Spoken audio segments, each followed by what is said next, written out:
Shalom and good morning everyone. ఈ దిన కృపావాక్యం చూసుకున్నాము. పరిశుద్ధులారా, మత్తయి సువార్త 15వ అధ్యాయము 16వ వచనం.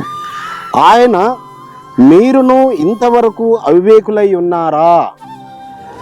మనము ఈ వాక్యంలో వెళ్ళే ముందు ఒక భార్యాభర్తలు, వారికి ఏకైక కుమారుడు, అయితే భర్త చనిపోయాడు, వృద్ధాప్యంలో తల్లి ఉన్నది. ఆ ఏకైక కుమారుని యొక్క భార్య యొక్క పోరు భరించలేక ఆ యొక్క తల్లిని వృద్ధాశ్రమంలో జాయిన్ చేయడానికి నిర్ణయించుకున్నాడు కుమారుడు. తల్లికి అబద్ధము చెప్పి, అమ్మా నేను మళ్ళీ సాయంత్రం వస్తానని చెప్పి అక్కడ వృద్ధాశ్రమంలో ఆమె వదిలిపెట్టి వెళ్ళిపోయాడు. ఆ తల్లి రోజు ఎదురు చూస్తూ నా కుమారుడు సాయంత్రం వస్తాడని చివరికి తినక, సరిగా నిద్ర లేక, ఆహారం లేక పిచ్చిదై వెళ్ళిపోతుంది. సో ఈ విషయం తెలుసుకొని మళ్ళీ తల్లిని పిచ్చి ఆసుపత్రులు జాయిన్ చేస్తాడు. మరి వారికి ఆ భార్య భర్తకు ఒకడే కుమారుడు. ఆ కుమారుడు ఇవన్నీ బాల్య నుంచి చూసిన అతను మరి ఆ తల్లిదండ్రులను వృద్ధాశ్రమంలో ముందుగానే వారికి సిద్ధపరిచి, ఇద్దరిని తల్లిదండ్రులని తన పెళ్ళైన భార్య ఇబ్బంది పెట్టకపోతే వారిని వృద్ధాశ్రమంలో వేస్తాడు. అనగా ఇక్కడ ఎందుకు ఈ సందర్భం నేను చెప్తున్నాను అనగా, శిష్యులను అంటున్నాడు, మీరు ఏంది ఇంత అవివేకులై ఉన్నారా?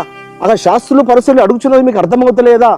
మనుషునికి అంటే వారు ఏమడుగుతున్నారు, నీ శిష్యులు చేతులు కాళ్ళు కడుక్కోక భోజనం చేస్తున్నారు అంటే, అప్పుడు యాషోవా మెస్సీయ వారు చెప్తున్నారు, మనుషుల్ని అపవిత్రపరిచేది బయట నుంచి లోపలికి వెళ్ళేది కాదు, లోపలి నుంచి బయటికి వెళ్ళేది అని చెబుతూ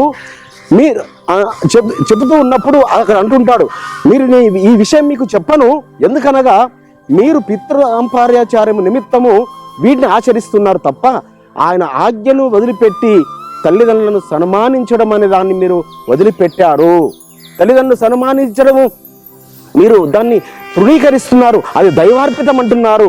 కాబట్టి మనుషుల్ని అపవిత్రపరిచేది లోపల నుంచి వచ్చేదే, అనగా లోపల నుంచి వచ్చేది ఆలోచనలు, దుర్మార్గపు ఆలోచనలు, దుర్మార్గపు తలంపులు, ఇవన్నీ హృదయంలో నుంచి వచ్చేటి. బయట నుంచి లోపలికి వెళ్ళేది చేతులు కడుక్కోకుండా తిన్నంత మాత్రాన అది బయటికి వెళ్ళిపోతుంది, అది నీ దేహాన్ని అపవిత్రపరచదు. కానీ బిడ్డలారా, సేవకులకు చెప్తున్నాడు, శిష్యులకు చెప్తున్నాడు, మీరు ఇది తెలుసుకోలేకుండా ఉన్నారా? అందరినీ అపవిత్రపరిచేది వారి హృదయంలో నుంచి వచ్చే, అంతరంగంలో నుంచి వచ్చే దుర్మార్గపు ఆలోచనలు, దుర్మార్గపు చేష్టలు, దుర్మార్గపు పనులు, ఇవన్నీ హృదయంలో పుడుతున్నాయి. కాబట్టి వారు పై ఆచారాలను చూస్తున్నారు. ఆ శాస్త్రులు పరిసయ్యులు ఆ పై ఆచారాలను చూస్తున్నారు.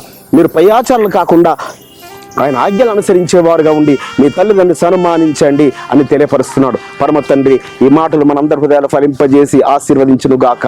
ప్రార్థించుకుందాం. పరిశుద్ధుడైన తండ్రి, అబ్రహాం, ఇస్సాకు, యాకోబులు, ఎలోహిం, ఏలియాలో ఇశ్రాయేల్, అవును నాయన, మనుషుని అపవిత్రపరిచేది నాయన బయట నుంచి లోపలికి వెళ్ళేది కాదు నాయన, లోపలి నుంచి అంతరంగంలో నుంచి ఆలోచనలు, దుర్మార్గపు ఆలోచనలు హృదయం నుంచి పుడతాయి, అవి మనుషుని అపవిత్రపరుస్తాయనే మాట యాషోవా మెస్సీయ మీరు మాకు తెలియపరిచినందుకు స్తోత్రము చెల్లిస్తూ యాషోవా మెస్సీయ నామమున స్తుతించి ప్రార్థించి పెట్టుకుంటున్నాం. పరమ తండ్రి, మన పరలోకపు తండ్రియు, మన రక్షకుడును, విమోచకుడును, నజరేయుడైన యాషోవా మెస్సీయ వారి దివ్య సముఖం నుంచి మీకు, మీ కుటుంబాలకు, మీ వంశాలకు శాంతి, సమాధానం, కృపయు నిరంతరము నిలిచి ఉండునుగాక.